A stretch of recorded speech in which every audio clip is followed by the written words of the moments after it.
नमस्कार, Sat Sri Akal and this sir doctor R K Sharma. My YouTube channel is astronomer prediction. So मैं आज आपको एक चीज़ बोलूं कि प्लीज़ आप उसे व्यू करें, लाइक करें, सब्सक्राइब करें. ज़रूरी है ताकि आपको पता लगे कि जो वीडियो है उसकी इम्पोर्टेंस क्या है. तो अभी तक मैं कुछ राशियां मैंने डाली कि 15 जून से जो है, जुलाई से और 15 अगस्त तक क्या रहेगा, किस तरह का गोचर है प्लैनेट्स का, ये भी मैंने आपको बताया कि टॉरस में राहु चल रहे हैं, स्कॉर्पियो में केतु चल रहे हैं और जेमिनी में सूर्य बुध आएगा उस टाइम, और एज वेल एज मार्स और वीनस इज इन कर्क राशि. तो कहने का मतलब है आज मैं सिर्फ एक ऐसे प्लैनेट जिसको सभी जानते हैं कि चंद्रमा है, it is the pillar of the, हमारी जो कुंडली है उसका एक तरह पिलर है ये, लाइक सूर्यदेव.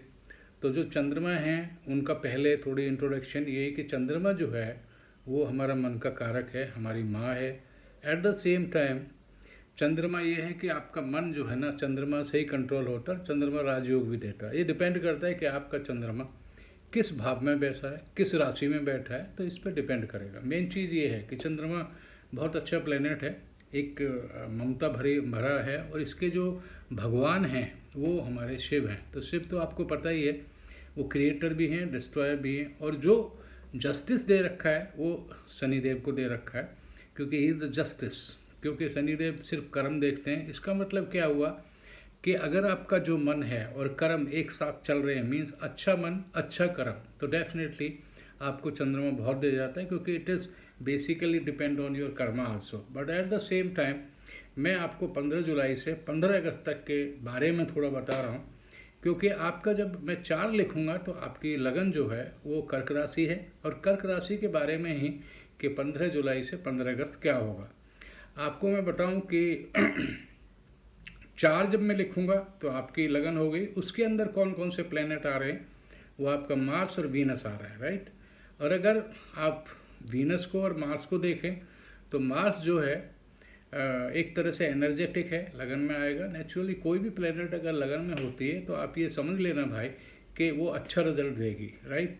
और जो आपका सूर्य और बुध वो आपके जेमिनी में है, तो आपका जेमिनी आपके 12वें हाउस यानी 12वें भाव में पड़ेगा.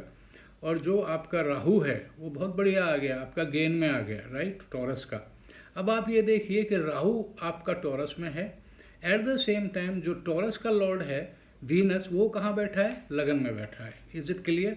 सो चिंता की जरूरत नहीं है, क्योंकि कर्क राशियों के बारे के पास में गेन भी होगा, पैसा भी आएगा, और आपका कहीं रुका हुआ पैसा वो भी आएगा. एनर्जी आप में फुल रहेगी, चिंता ना करिए.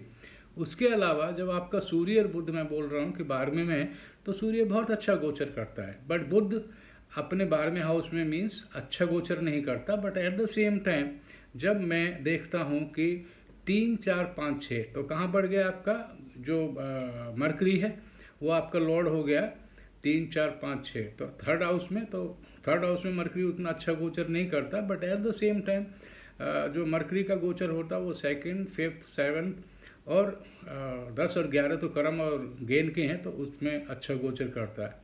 उसके अलावा केतु आपका जो है स्कॉर्पियो में है, यानी कि मंगल के घर में. थोड़ा गुस्सा कम करें इस टाइम में, क्योंकि आपको गुस्सा आएगा डेफिनेटली. जब केतु होता है तो एक ऐसा ग्रह है जो जिसके साथ बैठता है उसका उतना ही बल बढ़ा देता है. इवन आपका जो मार्स है Lord of Scorpio, it is in लग्न. तो आपका एक कहते हैं कि बहुत बढ़िया बैलेंस प्लैनेट्स है, इसलिए इसमें कोई चिंता की ज़रूरत नहीं है कि प्लैनेट्स क्या करेंगे. बट आपका कर्म पे बहुत डिपेंड करेगा, क्योंकि आपके बिल्कुल नीचे 4 के नीचे बिल्कुल आपका जो कैप्रिकॉर्न मीन्स शनिदेव की राशि, यानी 4 के नीचे क्या आएगा आपका 10 आएगा. तो 10 का मतलब कैप्रिकॉर्न. कैप्रिकॉर्न मीन्स आपका भाव हो गया पार्टनर का. वहाँ पे क्या है, शनि है, बट शनि वक्री है, ये ध्यान रखना. और अगर आपका ऊपर मंगल है और शुक्र है, क्योंकि इस टाइम वहाँ मंगल और शुक्र होंगे, आपका चंद्रमा नहीं है वहाँ पे, तो उस केस में क्या है कि आपका जो मंगल और शनि और शुक्र और Shani, it's a very good combination. Even Shani is very बकरी. शनि थोड़ा धीरे है, बकरी का मतलब ये नहीं वो उल्टा जा रहा है. शनि का मतलब है कि वो स्लो स्पीड में, but result will be good, there is no problem. और गुरुजी कहाँ पहुँच गए, गुरुजी आपके 8 में यानी अष्टम में आ गए, क्योंकि 11 जब हम लिखेंगे तो आपका अष्टम भाव होगा और उसके अंदर गुरुजी का है, और गुरुजी भी इस टाइम बकरी हैं। But at the same time Guruji की जो वो होगी, दृष्टि होगी जो मेन है, which is known as 7th, यानी कि आपकी 7वीं दृष्टि। मीन्स अब 11 है तो मीन्स अष्टम है, तो अष्टम से सीधा आप चले जाइए 2nd, मीन्स आपका सूर्यदेव वहाँ हैं, तो वहाँ पे किसकी होगी? गुरुदेव की। तो अगर आपका कोई एग्ज़ाम है या अगर आप कोई नौकरी के लिए अप्लाई किया है तो उस केस में भी आपको हेल्पफुल रहेगा। कहने का मतलब ये है कि पूरा जो आपका 15 जुलाई से और 15 अगस्त तक का जो टाइम है, it is very good. I can say 75-80% it is right, it's very good. एक और मैं बता दूं कि ज़्यादातर हम क्या करते हैं, ज़्यादातर हम ये सोचते हैं कि इसके उपाय क्या किए जाए। उपाय जो है, आपका सूर्य है तो सूर्य जल दे दो, और अगर मरकरी आपका 12वें में है तो थोड़ा सा अच्छा करने के लिए सबसे बढ़िया है कि आप किसी सुबह सुबह गाय मिल जाए या कुछ डॉगी मिल जाए, उसको थोड़ा सा रोटी दे दो। सुबह की अगर रोटी आप बनवा दे तो पहली रोटी निकाल के रख दीजिए, that is on the name of cow, और द किसी को भी आप थोड़ा सा और दान कर दीजिए थोड़ा बहुत।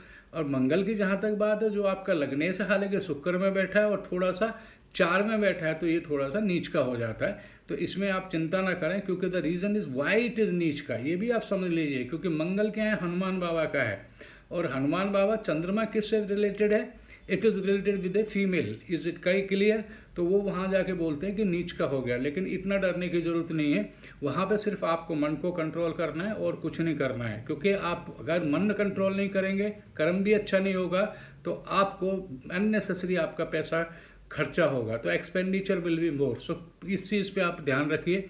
और उसके अलावा जो आपका उस दिन चंद्रमा की ओपनिंग है, वो आपके 6 मीन्स वर्गों में बैठा है चंद्रमा उस दिन, जिस दिन का मैं आपको गोचर बता रहा हूँ। और ये जो चंद्रमा 6 में बैठा है, ये 3rd हाउस में उतना अच्छा गोचर नहीं है, क्योंकि चंद्रमा भी आपके 2nd, 5th इसमें करता है, गोचर बढ़िया करता है।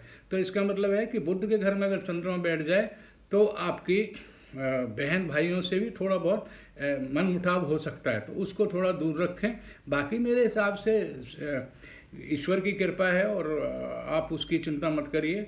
एंड कम से कम ये ध्यान रखिए कि आप जो भी करें संभल के करें 15 जुलाई से 15 अगस्त, बिकॉज ये जो पीरियड है, ये आपका ऐसा पीरियड है जिसमें आपका जो लॉर्ड है, मीन्स जो चंद्रमा है, वो आपका पहले तो लगन में मैंने रखा, उसके बाद वो चंद्रमा बुध के घर में बैठा है। तो कृपा करके इसको वो करिए। और चंद्रमा की तो बहुत सारी खासियतें, आपको सच बताएं, चंद्रमा को तो रोशनी मिलती है, वो भी सूर्य देव से, और चंद्रमा माँ का स्वरूप है। आपको पता ही है कि इट इज़ बेसिकली डिपेंड और they are independent to each other, either it is सूर्य और चंद्रमा, both are the planets which are the pillar, जो कि आपकी कुंडली के पिलर होते हैं। अगर आप देखें चंद्रमा बहुत अच्छा है, अच्छे घर में बैठा, अच्छे भाव में बैठा, और कोई मेलेफिक यानी कि आपकी प्लेनेट उसको नहीं देख रही है या किसी चीज़ का उस पर ज़्यादा कंजक्शन नहीं है, तो आपको राजयोग भी दे सकता है। एग्जाम्पल आपके सामने है, CM ऑफ दिल्ली श्री अपने अरविंद केजरीवाल जी,